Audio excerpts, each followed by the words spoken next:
চিন্তা করবেন না, এই সময়গুলো কেটে যাবে। যখন এই জুলুম চূড়ান্ত মাত্রায় উঠবে, তখন আল্লাহ রাব্বুল আলামিন মুসলিমদের মধ্যে একজন ইমামকে পাঠাবেন, তার নাম মুহাম্মদ। কি নাম? মুহাম্মদ। তাকে মানুষ বলবে আল মাহদি, এটা তার টাইটেল। মাহদি তার নাম নয়, তার নাম হচ্ছে মুহাম্মদ। তার বাবার নাম হবে আব্দুল্লাহ, তার মায়ের নাম হবে আমিনা, ঠিক নবী সাল্লাল্লাহু আলাইহি ওয়াসাল্লামের মতোই। এবং তিনি মুহাম্মদ সাল্লাল্লাহু আলাইহি ওয়াসাল্লামের বংশধরদের মধ্যেই হবেন। মাহদি চট্টগ্রাম থেকে বের হবে না, মাহদি বুয়েট থেকে বের হবে না। বাংলাদেশ থেকেও তো দু চারটা মাহদি অলরেডি বের হয়ে গেছে, বের হয় নাই? আর মাহদি আরবি ভাষায় কথা বলবে। কি ভাষায় কথা বলবে? পাঞ্জাবি ভাষায় কথা বলবে না। আমাদের পাঞ্জাব থেকে একটা মাহাদি বের হয়েছিল ইংরেজদের সময়, ব্রিটিশ আমলে। সে বলেছে আমি মাহাদি, আমি ঈসা, নাউজুবিল্লাহ। পরে দাবি করেছে সেই নবী। আর বাংলার মাটিতে এদের দাওয়াত এখন খুব জোরে জোরে চলছে। নাম দিয়েছে আহমেদিয়া মুসলিম জামাত, নাম শুনেছেন নাকি? তাদের এই নেতা দাবি করেছিল সে মাহদি, সেই ঈসা, নাউজুবিল্লাহ। তো মাহদি আরবি ভাষায় কথা বলবে ভাই, আর মাহদি হবেন আরব মায়ের সন্তান, পাঞ্জাবি মায়ের সন্তান না। পাঞ্জাবি ভাষায় কথা বলবে না, বাংলা ভাষায় কথা বলবে না। তিনি মদিনা থেকে আসবেন। কোত্থেকে? তিনি দায়িত্ব নিতে চাইবেন না, বরং পালিয়ে আসবেন মক্কায়। মানুষ তাকে জোর করে দায়িত্ব দিবে। আপনারা যারা হজ করেছেন, কাবা ঘরের এই যে তাওয়াফ তো করেছেন, মাশাআল্লাহ, তাওয়াফ এবং এই যে আপনার মাকামে ইব্রাহিম, এর মাঝখানে ইমাম মাহদিকে তারা পেয়ে যাবে এবং সেখানে তার হাতে বায়াত নেওয়া হবে এবং তিনি মুসলিমদেরকে ঐক্যবদ্ধ করে এই জুলুমের এগেনস্টে যুদ্ধ করবেন ইনশাআল্লাহ। বিশ্ব এখন অনেক কিছু দেখা বাকি আছে, হতাশ হবেন না। বিশ্বে এখন অনেক কিছু ঘটা বাকি আছে। মহামারী হয়েছে, জালজালা হবে, হ্যাঁ, আল্লাহ পাকের আযাব গজবগুলো আসবে, নৈতিকতার অবক্ষয় হবে, জুলুম বাড়বে, ঘরে ঘরে ফিতনা ছড়িয়ে পড়বে। এর মধ্যেও আসহাবুল কাহাফের মতো কিছু মানুষ ঈমানও ধরে রাখবে ইনশাআল্লাহ। আল্লাহ পাক যাদেরকে দিয়ে কাজ নিবেন, আল্লাহ পাক তাদেরকে তৈরি করবেন। নতুন প্রজন্ম আল্লাহ পাক নিয়ে আসবেন। কোরআনকে কেউ মিটিয়ে ফেলতে পারবে না, সুন্নতকে কেউ মিটিয়ে ফেলতে পারবে না। এটা পৃথিবীতে থাকবেই ইনশাআল্লাহ তাআলা। প্রত্যেক দেশে দেশে, জেলায়, থানায়, প্রত্যেকটা জায়গায় আল্লাহ ভীরু কিছু মানুষ থাকবে ইনশাআল্লাহ তাআলা। আল্লাহ পাক তাদের অন্তরের মধ্যে গায়েবী একটা মিল বন্ধন দিয়ে দিবে ইনশাআল্লাহ তাআলা। এভাবে চলতে থাকবে সময়। যখন ইমামুল মাহদি আসবেন, তখন বিশ্বে যুদ্ধ বিগ্রহ চলতে থাকবে, অনেক ব্যাপক যুদ্ধ চলতে থাকবে। তখন ইমামুল মাহদি মুসলিমদেরকে নিয়ে এই যে জালেম শক্তির বিরুদ্ধে যুদ্ধ করে ওই জায়গা স্বাধীন করবে ইনশাআল্লাহ। কিন্তু তারপরেও দাজ্জালকে হত্যা করা যাবে না। দাজ্জাল খুবই শক্তিশালী হবে এবং তার অনুসারীরা হবে প্রচণ্ড শক্তিশালী। তখন আল্লাহ রাব্বুল আলামিন এই মিথ্যা মসিহকে মেরে ফেলার জন্য আল্লাহ পাক আসমান থেকে সত্য মসিহ ঈসা আলাইহিস সালামকে আবার পাঠাবেন। বলেন সুবহানাল্লাহ। আল্লাহ রাব্বুল আলামিন সূরা মাঈদার মধ্যে বলেছেন, ওয়ামা কাতালুহু ওয়ামা সালাবুহু, তারা তাকে হত্যাও করে নাই, ক্রুশবিদ্ধও করে নাই। বাল রাফাআহু আল্লাহু ইলাইহি, বরং আল্লাহ পাক তাকে তার দিকে উঠিয়ে নিয়েছেন। সুবহানাল্লাহ। তিনি কোথায় আসবেন? তিনি সিরিয়াতে নামবেন। কোথায়? সিরিয়ায়। এই যে টার্কি এবং সিরিয়ার জায়গায় যেখানে ভূমিকম্প হলো, সবাই তুরস্ক নিয়ে অনেক বেশি ব্যস্ত, কিন্তু সিরিয়াতে কিন্তু অনেক ক্ষতি হয়েছে, এদিকে মানুষ দেখছে না। আর সিরিয়ার মানুষদের কি যে দুর্ভোগ, কি যে দুর্দশা, এটা দেখার জন্য শুধু আল্লাহই আছেন, আমরা কেউই নাই। এটা দেখার জন্য শুধু আল্লাহ আছেন, আর কেউ নাই পাশে। এই 12-14 বছরের যুদ্ধ বিগ্রহে যা হয়েছে সিরিয়ার অবস্থা, ওইটাকে খেলার মাঠ পেয়েছে পশ্চিমারা। এই মাঠের মধ্যে তুরস্কও ঢুকে গিয়েছিল, এটাও একটা শাস্তি হতে পারে। ন্যাটোর সাথে ঢুকে সেও এখানে হামলা চালিয়েছে, এটাও হতে পারে, আল্লাহ ভালো জানেন। সিরিয়ার মাজলুম শিশুদেরকে আকাশের নিচে রাত কাটাতে হয়, 3 দিনে একবার খাবার পায় তারা। একই অবস্থা ইয়েমেনেও আছে। ইয়েমেনে যে বলা হয় যে 5 থেকে 6 লক্ষ মানুষ মারা গেছে বিগত গৃহযুদ্ধে 2010 সাল থেকে। আর সেখানে যতজন মানুষ মারা গেছে তার মধ্যে 60% হচ্ছে বাচ্চা। তো এই বাচ্চাদের কি দোষ ছিল? তারা কি জানতো শিয়া কাকে বলে, সুন্নি কাকে বলে? তারা কি জানে দুনিয়া কি, আখেরাত কি? তারা কি জানে কোনটা হক কোনটা বাতিল? তারা তো জানে যে মায়ের বুকের দুধ খেতে হয়, দুধের বাচ্চাগুলো দুধ পায় না, মায়েরা দুধ দিতে পারে না, খাবার নাই, দুর্ভিক্ষ। এই সংকটের জন্য কে দায়ী? আল্লাহ না মানুষ? কে দায়ী? যাহারাল ফাসাদু ফিল বাররি ওয়াল বাহরি বিমা কাসাবাত আইদিন নাস। আল্লাহ পাক বলেন জলে স্থলে যে বিপর্যয়গুলো ছড়িয়ে পড়েছে এগুলো মানুষের হাতের কামাই। কার হাতের কামাই? মানুষের হাতের কামাই। একই অবস্থা ইরাকেও ছিল, মনে আছে? সাদ্দাম হোসেনের কাছে পারমাণবিক অস্ত্র আছে বলে কত নাকি করা হলো, করে লক্ষ লক্ষ মানুষকে মেরে ফেলা হলো। পরে বললো আমরা সরি, আসলে সেখানে কোনো অস্ত্র ছিল না, we are sorry for that. তারা বলে দিল আমরা এর জন্য সরি, ব্যাস লক্ষ লক্ষ মানুষের রক্ত ঋণ শোধ হয়ে গেল। আবু গারিব নামে একটা কারাগার ছিল, এখনো আছে। ওই কারাগারের মধ্যে মুসলিমদেরকে ঢুকিয়ে যে নির্মম নির্যাতন করা হতো আপনারা জানেন না। পাকিস্তানের একজন ডক্টর মহিলা, ওই যে উনি নিউরো মেডিসিন ডক্টর আফিয়া, ওনাকে মনে হয় 10 থেকে 12 বছর ধরে ওখানে নির্যাতন করা হয়েছে।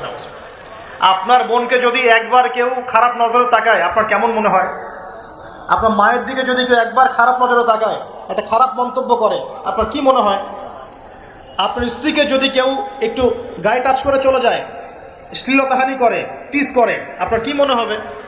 এরকম লক্ষ লক্ষ বোনদেরকে আমাদেরকে এরকম ধর্ষণ করা হয়েছে দিনের পর দিন। গ্যাং রেপ বলে, গ্যাং রেপ মানে একসাথে 10 জন 12 জন মিলে আমাদের বোনদেরকে ধর্ষণ করেছে। মুসলিমরা তো বললাম না, মুসলিমরা পড়ে আছে, ওঠেন বসেন নেই, মজা ট্রল এগুলো নেই।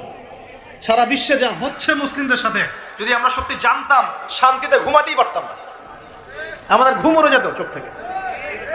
বেশি বললেও সমস্যা, বেশি করলেও সমস্যা, কাকেই বলবো, কে বা বুঝবে? দেখা যায় এমন অনেক সময় হয়েছে, অনেক ভালো ভালো নেতা সমাজে এসেছে, আসার পরে জনগণকে বুঝিয়েছে, জনগণ বলছে ঠিক আমরা তোমার সাথে আছি।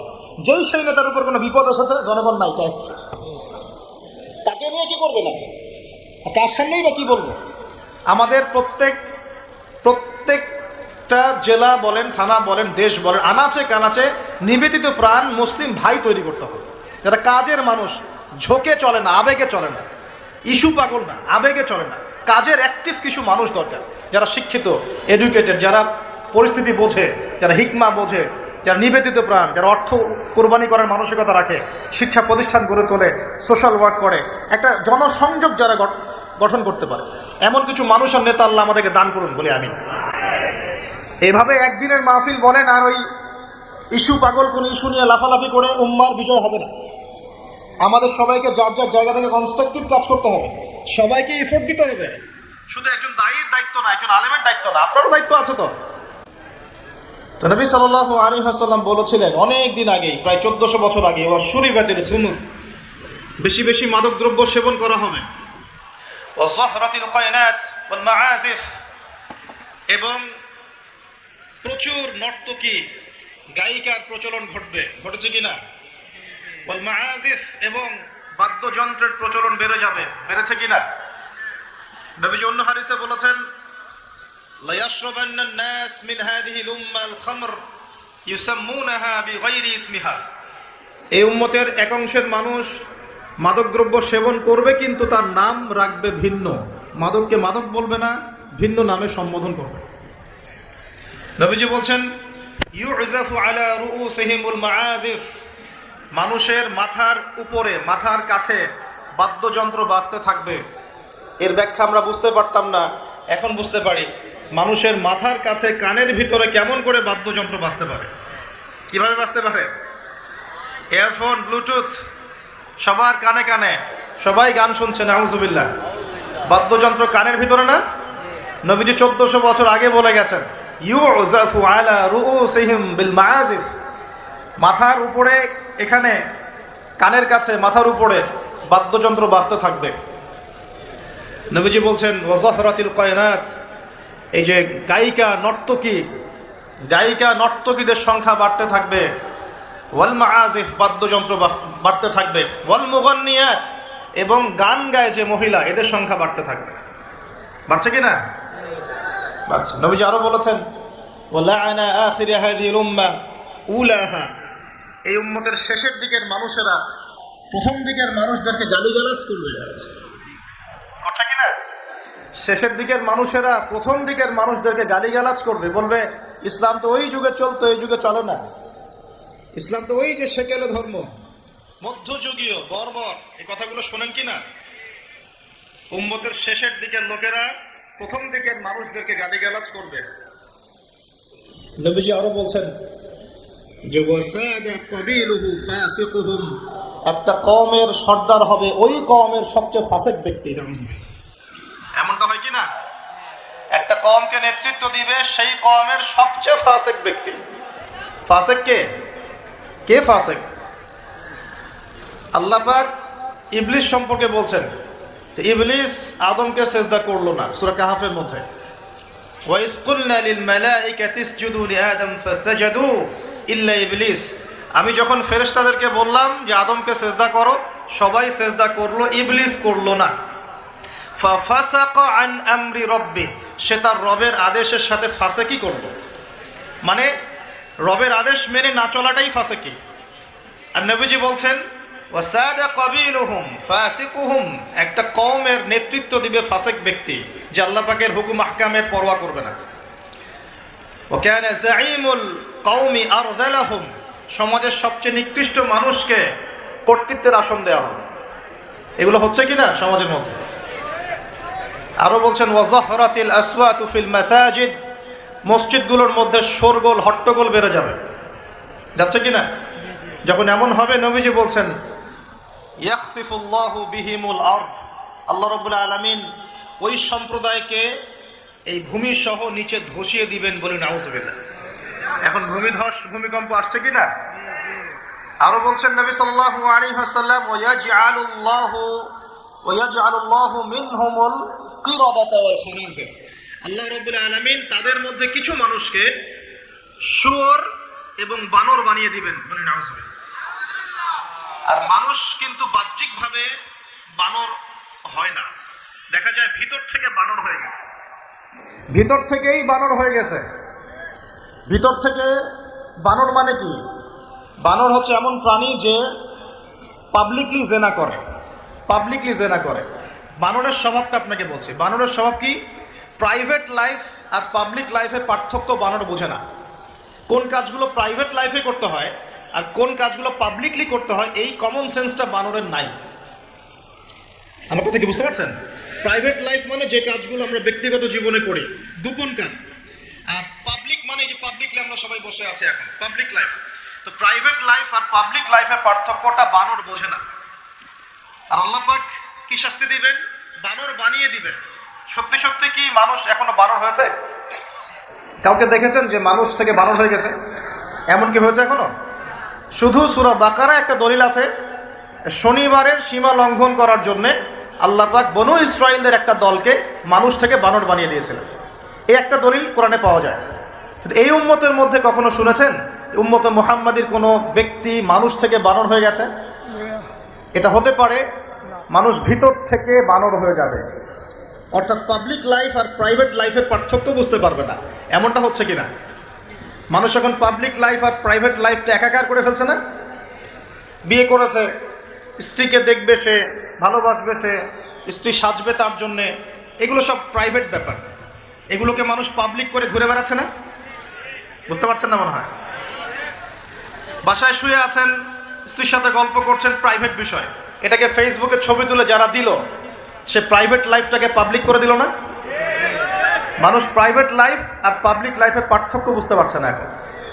নবীজি আরো বলছেন ওয়ায়াজআলুল্লাহু মিনহুমুল কিরাদাতা ওয়াল খানাজির, এবং আল্লাহ পাক তাদের মধ্যে কিছু শুয়োরও বানিয়ে দিবেন। কি বানিয়ে দিবেন? শুয়োর কেমন? ওর সামনে ভালো কিছু দিবেন, ভালো কিছু, ফ্রেশ খাবার দেন, ভালো কিছু দেন, টাটকা খাবে না। বাসি পচা নোংরা আবর্জনা তার সামনে দিবেন, খুব মজা করে করে খাবে। এখান থেকে কি বুঝলাম? এক শ্রেণীর মানুষ বের হবে এই উম্মতে, যারা হালাল জিনিস ওদের কাছে ভালো লাগবে না, হারাম ভালো লাগবে। বুঝতে পারছেন না মনে হয়? হালাল খাবার দেন, ভাল লাগে না, হারাম মাদক খেতে হয়, গাঁজা খেতে হয়, ইয়াবা খেতে হয়, ফেন্সিডিল খেতে হয়, না হলে ঘুমিয়ে আসে না। গরুকে চড়াবেন তামাকের মাঠ, তামাক যেখানে চাষ হয়। আমরা ওই যে বান্দরবন ওই এলাকার দিকে প্রোগ্রাম করতে গিয়ে দেখেছিলাম, মানে বিঘার পর বিঘা জমিতে খালি তামাক চাষ হচ্ছে, তামাক। তো ওই জমিগুলোর মধ্যে গরু ছাগল চড়ে না, কারণ গরু ছাগলও জানে যে এগুলো খাওয়ার জিনিস না। বুঝতে পারছেন কথা? কিন্তু মানুষ গোগ্রাসে খাচ্ছে, ডলছে, খাচ্ছে, টানছে। শুয়োর কেমন প্রাণী? যার সামনে ভালো কিছু দিলে সে খাবে না, খারাপটা দিলে আপনি খাবেন। হালাল ভালো লাগছে না, হারাম ভালো লাগছে। আল্লাহ পর্দাকে হালাল করেছেন, পর্দা ভালো লাগে না, বেপর্দামি ভালো লাগে। আল্লাহ পাক, আল্লাহ রাব্বুল আলামিন ইসলাম নাজিল করেছেন, কোরআন সুন্নাহ ভালো লাগে না, মানব রচিত ধর্ম ভালো লাগে, মানব রচিত বিধান ভালো লাগে। আল্লাহ রাব্বুল আলামিন হালাল খাবার দিয়েছেন, ভালো লাগছে না, খাবারটাকে ম্যানুফ্যাকচার করে ভেজাল দিয়ে খাওয়াতে হবে। আল্লাহ পাক দিয়েছেন পবিত্র সম্পর্ক, পবিত্র সম্পর্ক ভালো লাগে না, অপবিত্র জেনা ভালো লাগে। আল্লাহ পাক দিয়েছেন পবিত্র বৈবাহিক সম্পর্ক, ভালো লাগে না, পরকীয়া ভালো লাগে, জেনা ভালো লাগে, পতিতাবৃত্তি করতে ভালো লাগে। এটা শুয়োরের স্বভাব। কার স্বভাব? এটাই হতে পারে সেই ব্যাখ্যা আল্লাহ পাক বলছেন, তার নবীর মাধ্যমে জানাচ্ছেন, আল্লাহ পাক এই উম্মতের কিছু মানুষকে বানর বানিয়ে দিবেন, আবার শুয়োর বানিয়ে দিবেন। ভিতর থেকে বানর আর শুয়োর হয়ে যাচ্ছে মানুষ। আর এখন এগুলোই শেখানো হয় যে আমাদের পূর্বপুরুষকে নাকি মানব থেকে তৈরি করা হয়েছে। এই আকীদায় যে বিশ্বাস করে সে স্পষ্ট কাফের। যে এরকম কোন আকীদায় বিশ্বাস করবে সে স্পষ্ট কাফের, এবং তাকে কেউ কাফের মনে না করলেও সে কাফের। এখানে বড় বড় অনেক ওলামায়ে কেরাম আছেন, আমি আসলে তাদের সামনে কথা বলতে লজ্জা বোধ করছি। আপনারা তাদের কাছ থেকে ফতোয়া জিজ্ঞাসা করেন। কেউ যদি বিশ্বাস করে যে আল্লাহ পাক মানুষকে নিজ হাতে আদম আলাইহিস সালামকে সৃষ্টি করেন নাই, বরং মানুষ বানর থেকে আস্তে আস্তে আস্তে আস্তে মানুষ হয়েছে, এই কথা যদি কেউ বিশ্বাস করে তাহলে সে ঈমান থাকবে না কুফরি হবে? ঈমান থাকবে? কোশ্চিন কালেও না। একজনকে চার্জ করা হচ্ছে। অবশ্যই এখানে একটা বিষয় আছে, এটা হয়তো সবাই ধরতে পারছে না। এখানে কিন্তু ইস্যু কয়েকটা আছে। একটা হচ্ছে বিবর্তনবাদ, একটা হচ্ছে ইতিহাস বিকৃতি, একটা হচ্ছে সমকামিতা শিক্ষা প্রদান করা, একটা হচ্ছে ইসলামিক যে মুভমেন্ট সেটাকে সবার সামনে নেগেটিভলি উপস্থাপন করা। এরকম কিছু ইস্যু কিন্তু উঠেছে। আমরা কিন্তু ব্যস্ত হয়ে আছি এই বানর আর মানুষ নিয়ে, তাই না? এখানে বানর আর মানুষটা মূল জিনিস না। এই পুরো জিনিসটার মূল বিষয়টা হচ্ছে এমন কিছু প্রবর্তন করার চেষ্টা করা হচ্ছে যেগুলোর উপরে যদি আমাদের প্রজন্ম 10, 20, 30 বছর পড়াশোনা করে তাহলে 20 বছর পর একটা প্রজন্ম আসবে যারা আল্লাহকেই চিনবে না। নাউজুবিল্লাহ। এইটা উদ্দেশ্য ছিল, এটা উদ্দেশ্য। আরেকটা বড় উদ্দেশ্য হচ্ছে ইতিহাসকে বিকৃত করা। খেয়াল করে দেখবেন, ফরায়েজি আন্দোলন, হাজী মোহাম্মদ শরীয়তুল্লাহ, তিতুমির, এই যে ইংরেজ বিরোধী বিপ্লবে যারা সর্বোচ্চ নেতৃত্ব দিয়েছিলেন, আলহামদুলিল্লাহ, তাদের নামগুলো আস্তে আস্তে আস্তে আস্তে কিন্তু মুছে ফেলার চেষ্টা করা হচ্ছে। এই জায়গায় কিন্তু এমন কিছু শাসনকে হাইলাইট করা হচ্ছে, যেমন শেখ শাসন, খেয়াল করেন নাই, তাদেরকে হাইলাইট করার চেষ্টা করা হচ্ছে। এটা খুব ভালো ছিল। একটা জায়গায় দেখলাম লিখেছে ওইটা নাকি গণতন্ত্র ছিল। আমরা প্রশ্ন করতে চাই, ওই সময় গণতন্ত্র ছিল? সেন আর পাল বংশের সময় গণতন্ত্র বলে কিছু ছিল? কি দিয়ে মানুষকে কি শেখাচ্ছে আল্লাহ ভালো জানে। শিক্ষা ব্যবস্থার বেহাল দশা। কি দশা? বেহাল দশা। আমাদের সন্তানদের ব্যাপারে যদি আমরা সতর্ক না হই তাহলে ওই যে নবীজি বললেন ওয়াতুউল্লিমা লিগাইরিদ্দিন, ভূমিকম্প, আল্লাহর আযাব, গজব আসার অন্যতম কারণ হবে ধর্ম বিবর্জিত শিক্ষা চালু করা।